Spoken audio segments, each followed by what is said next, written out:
How do you define clutch? Well, let me spell it out for you. First is being composed under pressure. Love his patience. He's so calm in tough situations. That drive and that willingness to take all the pressure. You're locked in to every moment. There's one guy that never panics, that's for sure. In those clutch moments, it's just you and the basket. Then you become fearless, unafraid to fail. Is there any doubt the guy lives for this kind of game?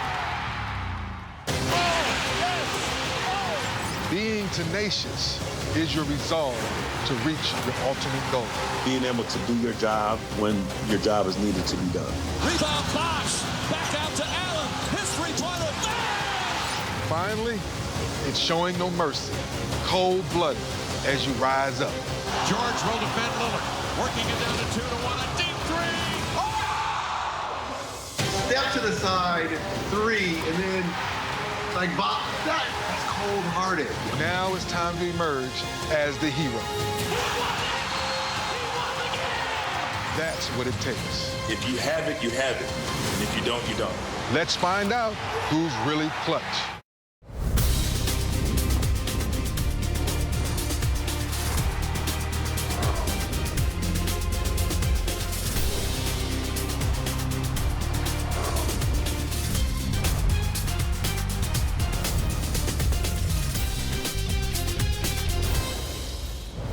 Welcome to Clutch.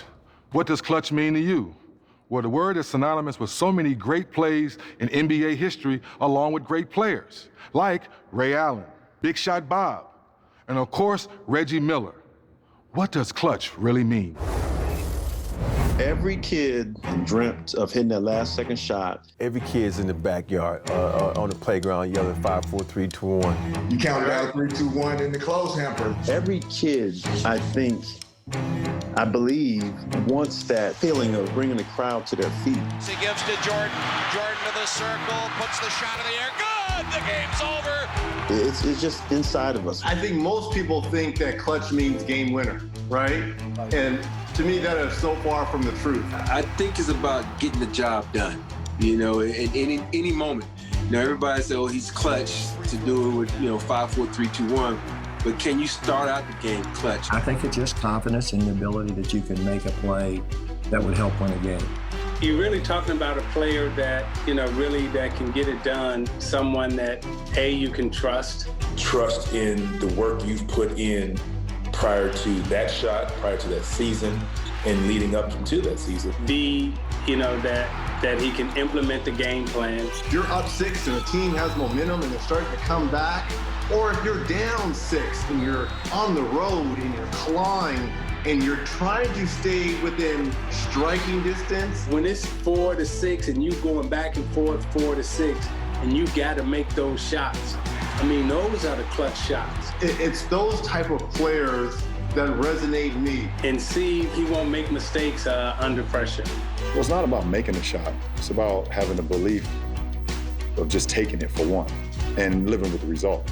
Gets it to LeBron for 3 for the win. Yes!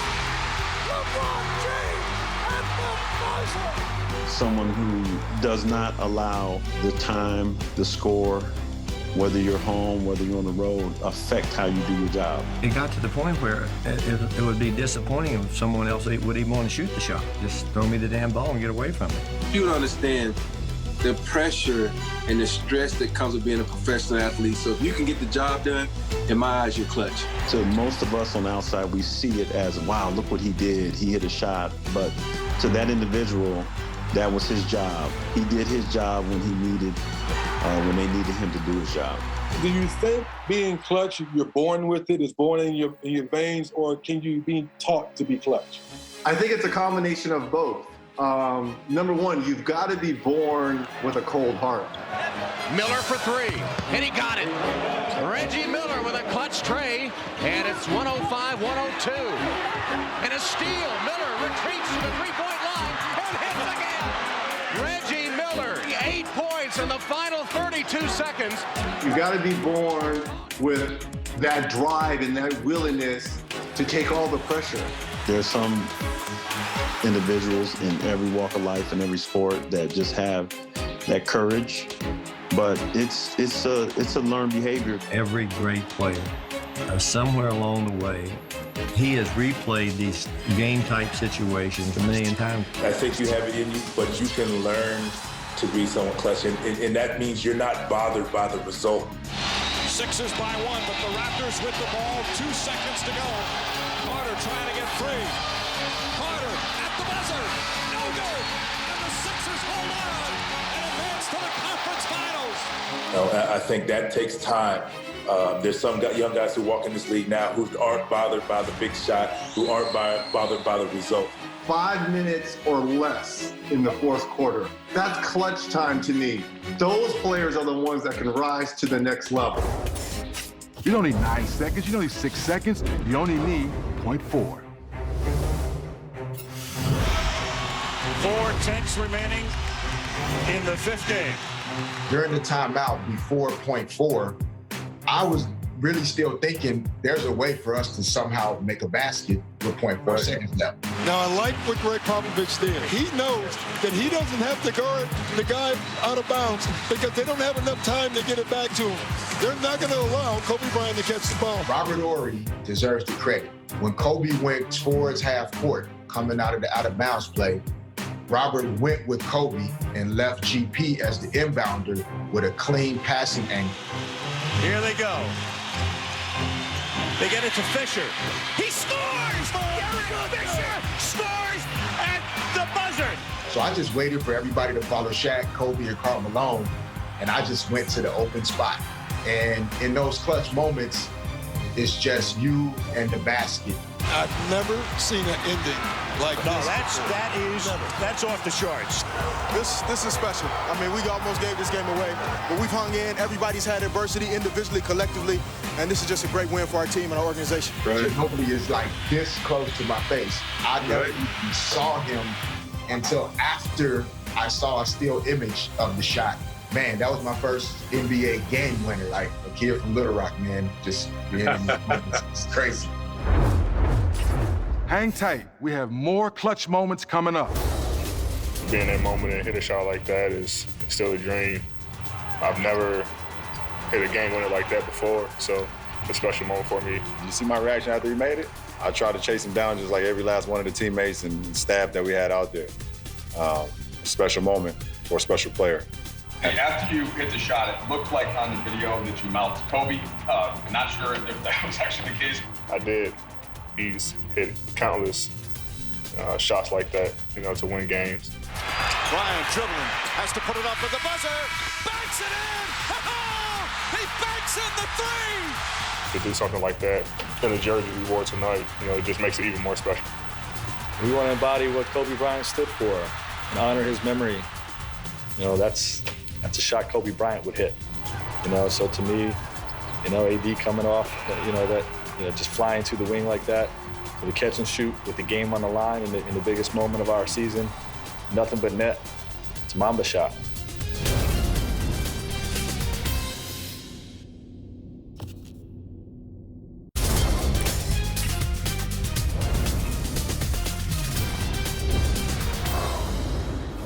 It's time for Game 4, the Los Angeles Clippers and the Dallas Mavericks in the first round of the NBA playoffs.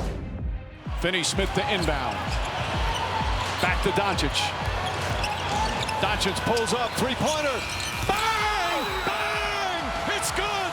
Doncic wins the game at the buzzer! It was amazing, a lot of emotion, especially in these playoffs. And obviously when you hit the game winner, the best moment was not when I saw it go in, it's when the whole team was running towards me. That was very emotional for me. We are witnessing the next great star in the NBA.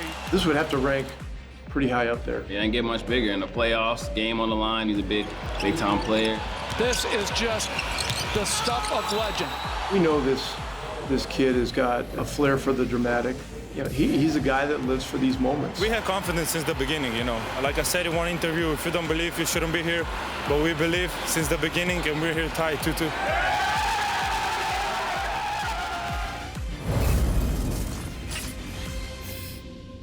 We've seen some amazing moments in NBA history about being clutch. But this generation, they're putting on a show right now like Luka did from this spot in the bubble. But let's go a little deeper with Reggie Miller, how he enjoys watching this generation. Well, to me, it's always about theatrics, too. Oh, yes. Here's Davis, 4-3 in the win. Oh, it's good! Anthony Davis has won it for the Lakers! Tatum got downhill, couldn't punch it. Bam says, get it out of here! Sky high with the block and rejection. I love me some Damian Lillard. Lillard, a chance to send the Thunder home. I mean, and literally, he 2 steps away from half court, dribbling out the clock. I'm like, he got to drive. He waiting too long. He waiting too long.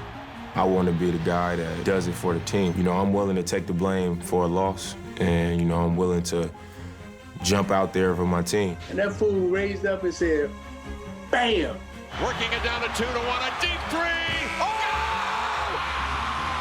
What? It's good! At the buzzer! Blazers win the series, a walk-off three from Lillard!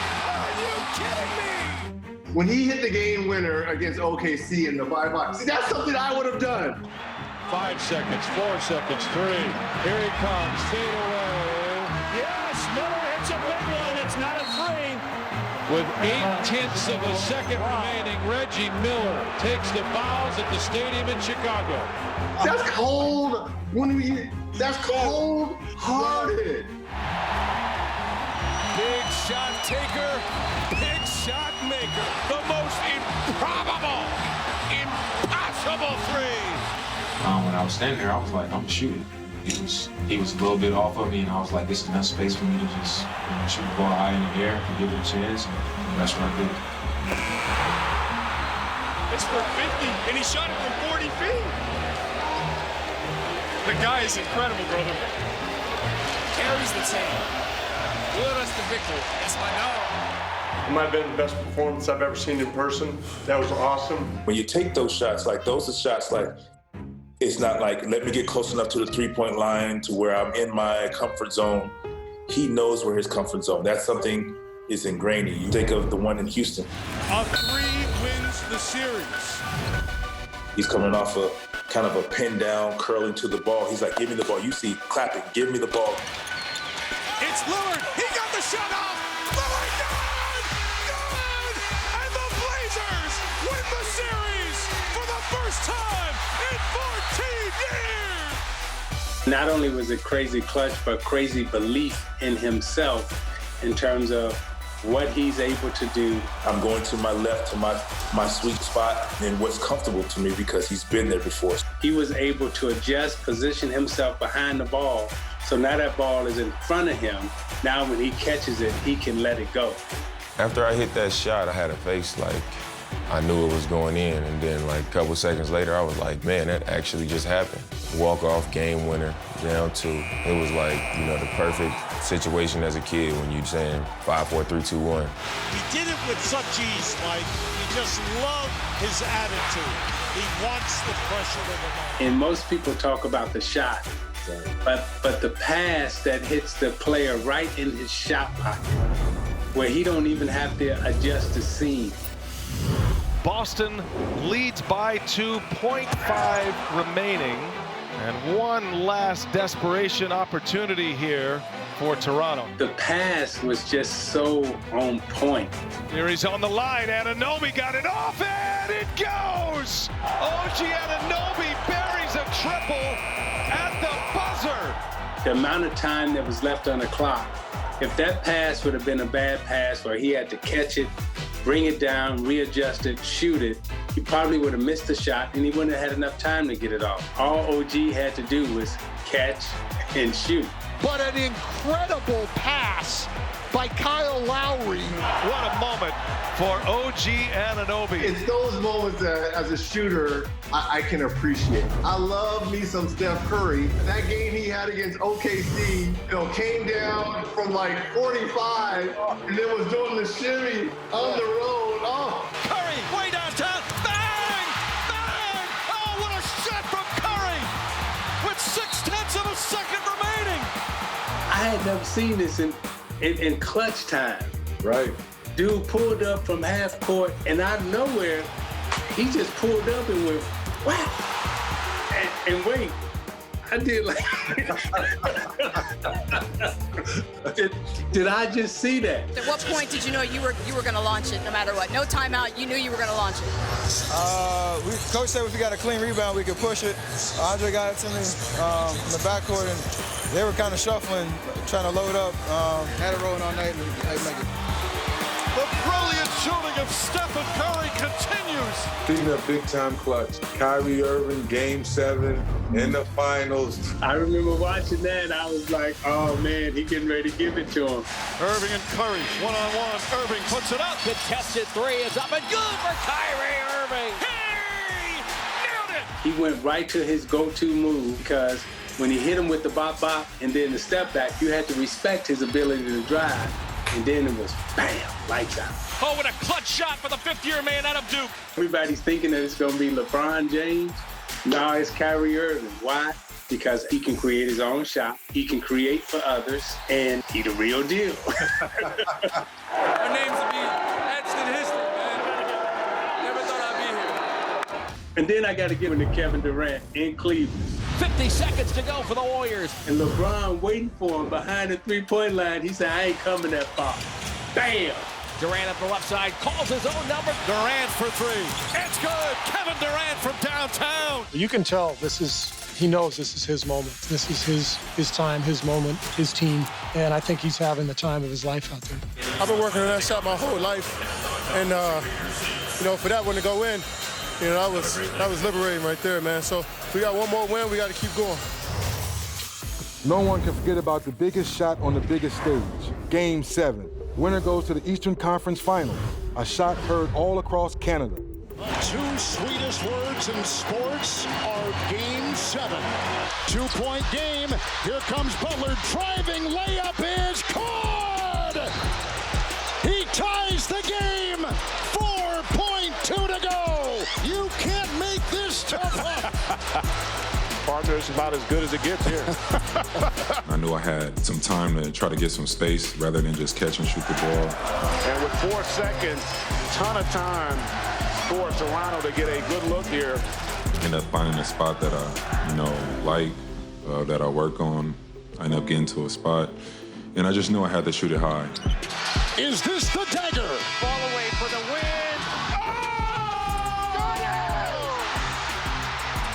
We work on that every day. I missed the last one short, so I just wanted to put it up in the air and got the shooter's bounce. I think at first a lot of people were like, it doesn't look too good. And they got one bounce and it's like, okay. And the second bounce, we might have a chance here. The ball suspended in air. Man, that was crazy, man. This one, it was unbelievable. It was one of the moments where you just counted down when you back home and everyone was celebrating like that. It was a pretty awesome moment. Game, series, Toronto has won. Oh my goodness. Stay tuned, do not move, don't go anywhere. We have more great clutch moments coming up. Now there's a steal by Murr. Underneath the DJ.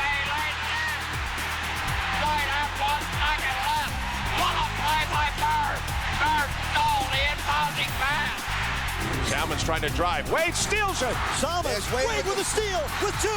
Wade puts it up for the win. Yeah, baby. Got it at the buzzer. Dwayne Wade. He comes through again. That is ridiculous. Utah's 15-game winning streak on the line.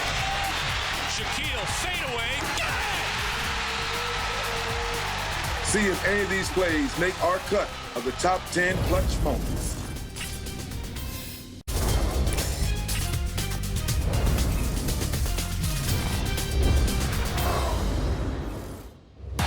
Welcome to the 2005 NBA Finals. Tonight it's Game 5, San Antonio Spurs and the Detroit Pistons. Playing Detroit, they're defending champions, and when you go into a situation like that, you know that you got Chauncey, you got Rasheed, you got Ben Wallace, Defensive Player of the Year, and you got, Rip who don't get tired. I remember going in the locker room at halftime, I got Ezekiel. I got a goose egg, but I had no points. And I'm talking to myself in the corner. I remember Bruce Bourne looking at me like, Rob, you all right? I said, I'm getting myself going, man. I got to get myself going. 9.4 seconds remaining in overtime. And the Spurs have a chance to tie or even win the game if they get a three-point.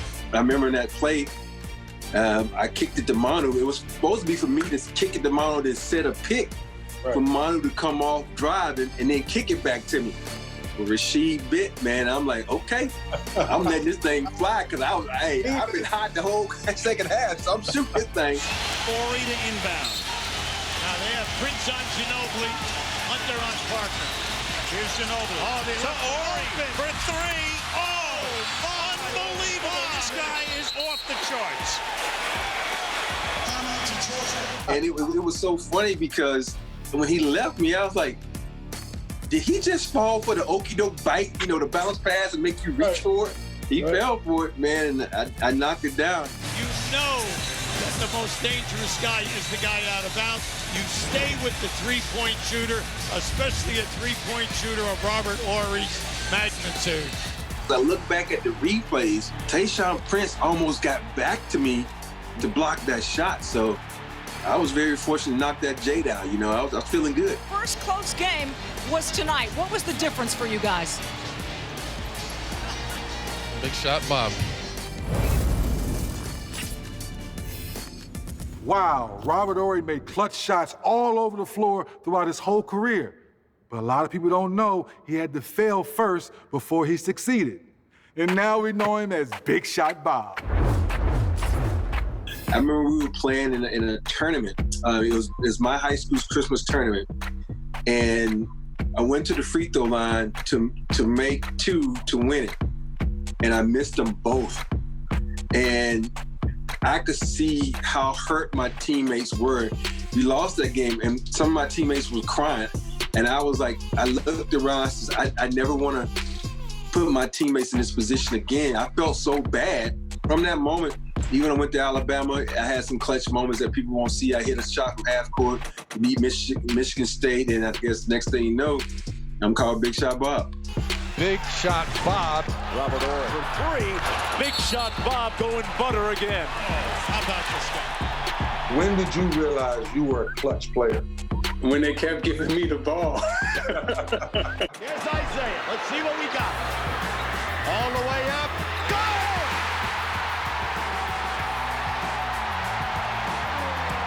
I mean, I never aspired to be like the clutch player or whatever, but the clutch player is someone, who can get his own shot, which I was able to do that. B, you can make foul shots at the end of the game.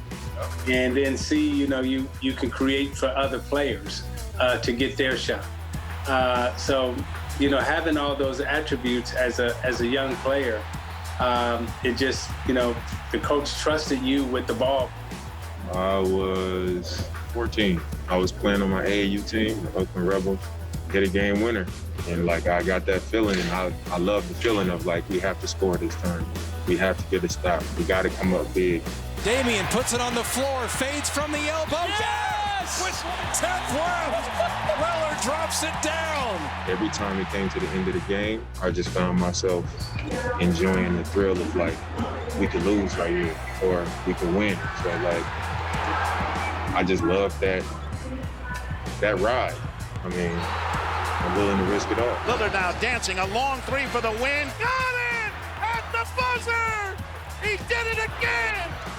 It seemed like some players seem to be in the right time at the right place, and at the end of the ball game, there's always one guy late in the ball game that seems to end up with the basketball. But in one particular stretch of time here in Los Angeles, it seemed like every other night I was making a basket to win a ball game. Everybody in this arena knows where that ball's going when the Lakers get it. To Jerry West. Watch West. He taps it away, tries to beat the clock, beats Susie, beats the clock. The Lakers win. At times, it probably was a little bit uncomfortable because the expectation level was late in the ball game that you were going to do something to win the ball game. But I think the most important thing from a personal standpoint, I was not afraid.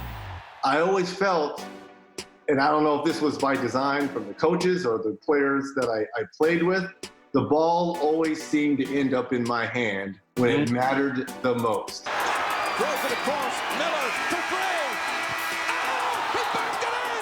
He backed it in. I don't think he knew any different when you're, 15, 16, and 17. You're just playing basketball. But this goes back to the point, is it learned or inherent? They saw me in the gym. If practice started at 11 and I'm there at 9 a.m., they know the hours I was putting in. So I think the trust system was there and it was developed at such an early age. Maybe by getting my head beat in by my sister in the backyard, that may have helped. But I think it started back in high school for me. McKee gets it in the middle for the win.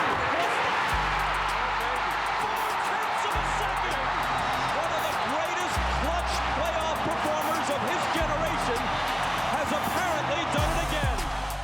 The ball oftentimes ended up in my hands in those situations, just as a point guard and as a leader.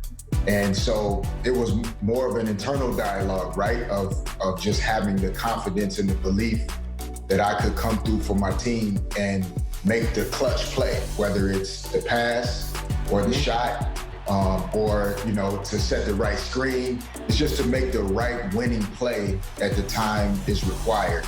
A lot of people don't understand that different roles in that moment, you have to have the right confidence. So how big was it for you to be around Shaq, to be around Kobe, Big Shot Bob, who were willing to pass the ball to you because they knew you could be clutch? Yeah, I think just learning from those that came before us, right? I think we all, the great players that came before us that we watched growing up, like we internalized what we saw from them. We saw Magic and Kareem and James Worthy showing trust. Wilson trying to help out. Magic gets inside the basket, counts it a foul. And a great pass. That was a great pass that Kareem just made it. What you see as being great, whether it's Michael and the Bulls, with the great teams you had that made it to the finals, the ball movement, the trust, everybody's belief in one another. That's the only way you win. And I was fortunate and lucky to be on the same team as the guys that got all the attention. And oftentimes, I was the one that benefited from their greatness. The 11th pick going to the Houston Rockets. And you're a young guy. Now, how hard, or should I say, how long did it take for you to get a King, Max, or guy Kenny Smith to get them to believe that you can make some big shots? I got there. I was just trying to give them the ball. I was just trying to do the right thing. I just want to, do what's best for the team. Don't want to make any mistakes, not step on your toes. I think for me, it happened in the game in overtime in Seattle. And Seattle was our rival. And I came down, I hit a big shot to send us into overtime. 2 seconds, they gotta hurry now. 1, counts and throws, and Horry with just a hair left on that 24 seconds. Able to get his 18th point to the rookie from Alabama. And I think then that's when the guys started having confidence in myself. And it's weird because they had more confidence in me than I had in myself. And it took me, after that shot, 2 years after that, to be like, yo, man, you can play this game. Just, take what the games give you and go from there. 6. Horry for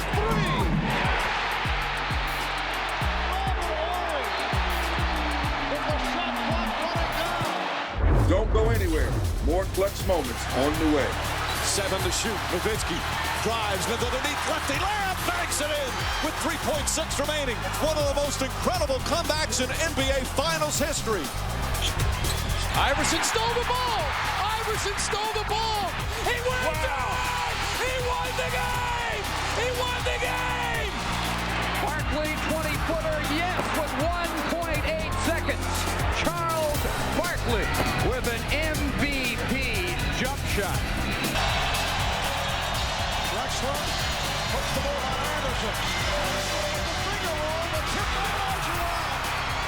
The Rockets lead 0.3 of a second. What a tip by Hakeem Olajuwon. Stick around and see if this makes the list of the most clutch shots of all time.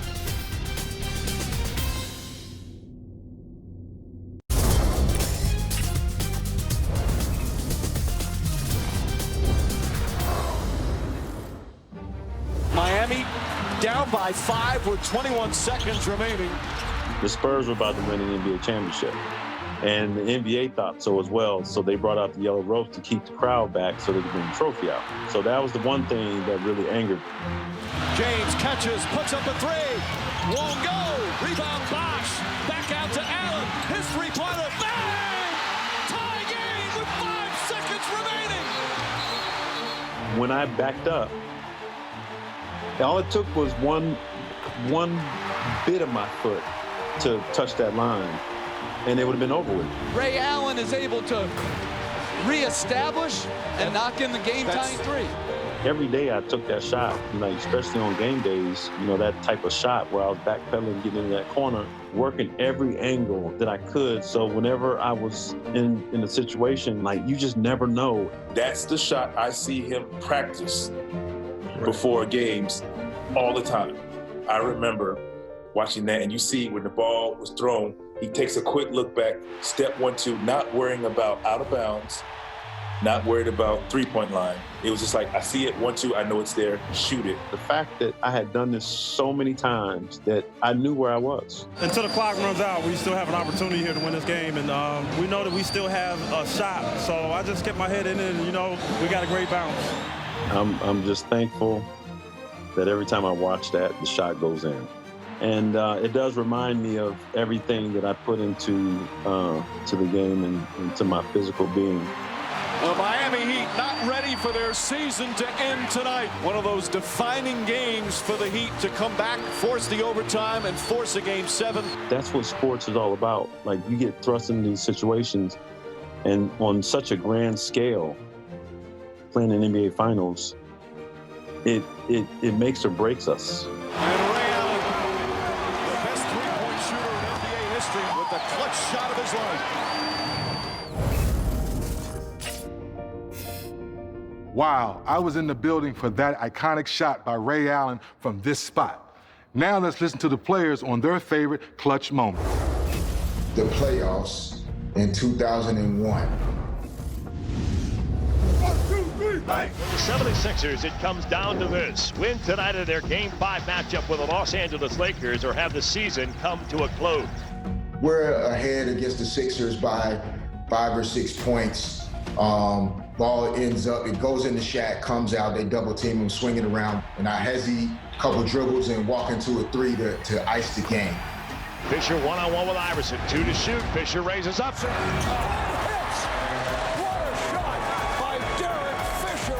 And that secured our back-to-back, our second NBA Finals. But for me, that was one of those moments for me, like all of those in the hamper, outside in the driveway, like making a shot to secure your team winning the NBA Finals.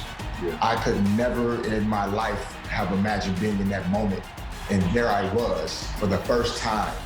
And everything that happened after my career, the confidence in those moments in the NBA, I think it really goes back to that shot in that series where I really saw myself becoming a guy that my team could depend on. This team, they have responded. What a moment for the city of Los Angeles and for these Los Angeles Lakers. A magnificent finish to an unbelievable playoff run.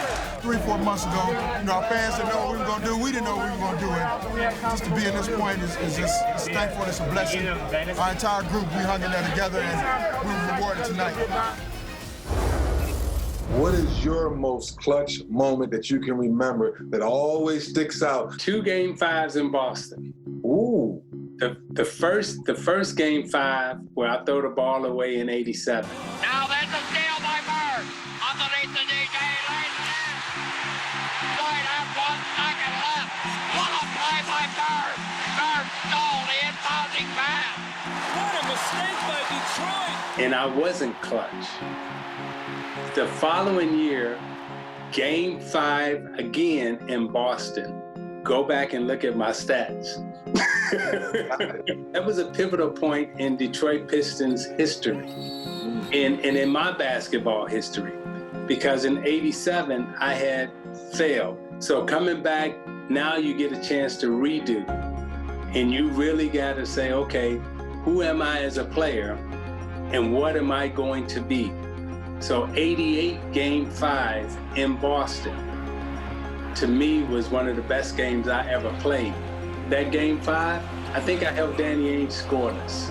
That was one of my best offensive performances and one of my best defensive performances. When you sit back and go, yeah, I remember that moment. I was just, Did you have that favorite game? One that stands out, people want to talk about, my professional and Indiana Pacer career. I'm going to go back to college. We were playing Denny Crum's Louisville Cardinals in UCLA. You can relate to this because as a great shooter, you have those moments when your body leaves and you're looking at the game, you're having one of those out-of-body experiences. It was one of those games. I put up 40 against the Cardinals in Pauley Pavilion and on national TV, and everything to me just seemed like it was in slow motion. My moves, my shots, the game itself seemed like it was in slow motion. And, it's one of those games I sit back, I've had some pretty good games throughout my career, but it's one of those games that, man, if I could go back and play it like that every single game, that feeling you had for 20 minutes against Kevin Nervous, Purvis Ellison, and Denny Crum, and Louisville at the time, as Louisville, they were one of the top teams in the country. So it was one of those moments that I look back on and I kind of cherish a little bit. The shot I hit against our rival at the time with the Los Angeles Lakers, was playing, game 4, Western Conference Finals. After trailing by as many as 20, the Lakers are trying to pull off the greatest comeback in playoff history. We're down to 7 seconds. Bryant putting the move on Christie. Rebound O'Neal, coming up short. Horry for the win.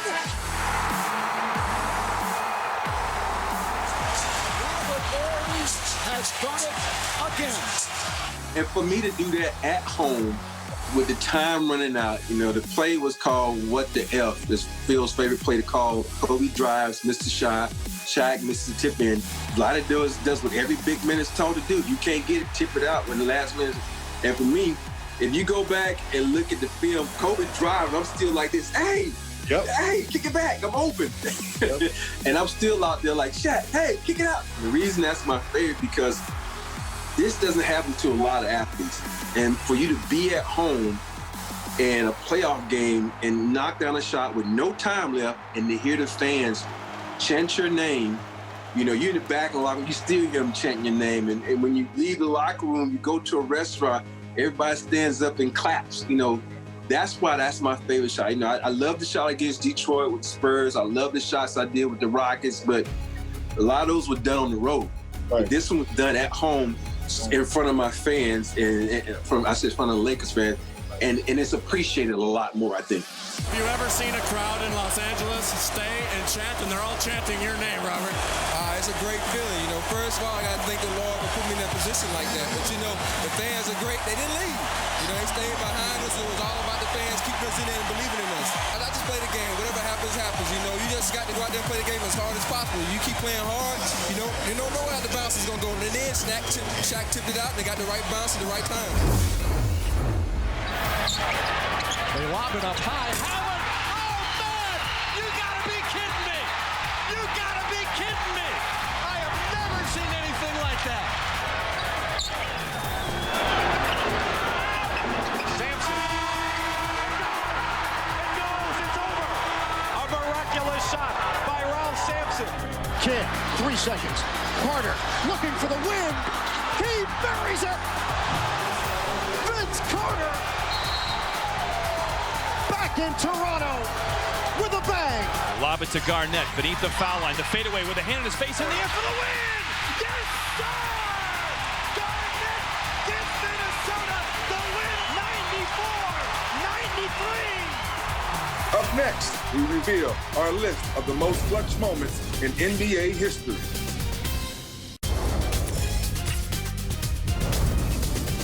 Welcome back to Clutch. There are so many clutch moments, old and new, in NBA history, and it was hard to fit them all in one hour. But my staff and I came up with our top 10. Now, on social media, you continue to debate. I hope you enjoy.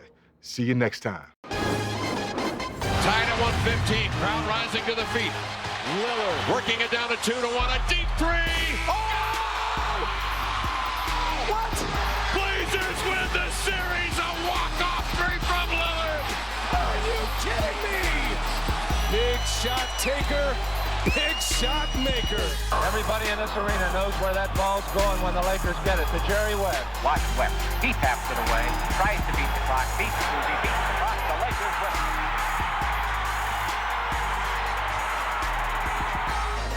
The Lakers right now, they've got to get all over the guy inbounding the ball because Sampson's a mighty big target for an alley-oop. 1 second on the clock. Sampson goes, it's over. A miraculous shot by Ralph Sampson. And an improbable finish. Bryant putting a move on Christie. Rebound, O'Neal coming up short. Horry for the win.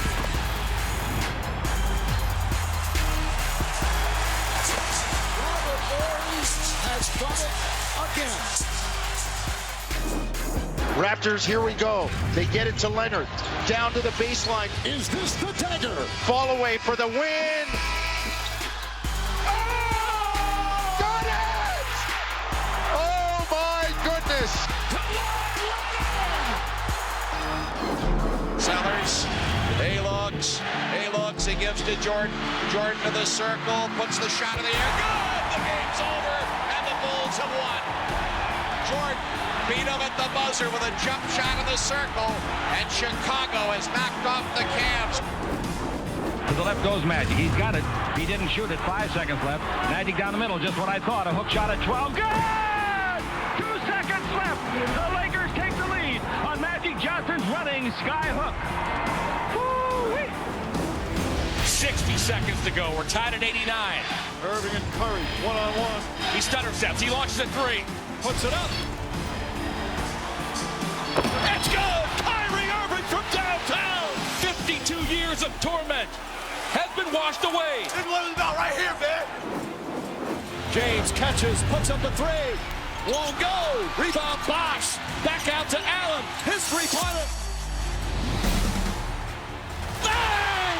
Tie game with 5 seconds remaining. And Ray Allen, the best three-point shooter in NBA history with the clutch shot of his life. Malone is doubled. They swat at it and steal it. Here comes Chicago. Jordan's got it. The Bulls can win it right here. 17 seconds from Game 7 or from championship number 6. Jordan, Michael's open. He fires. Chicago with the lead. Can you believe it? 5.2 seconds left. Look at Brian Russell slips. And Michael pulls up and buries the shot to give him a 1-point lead. You know that at the end of the game, he's a killer. That may have been the last shot Michael Jordan will ever take in the NBA.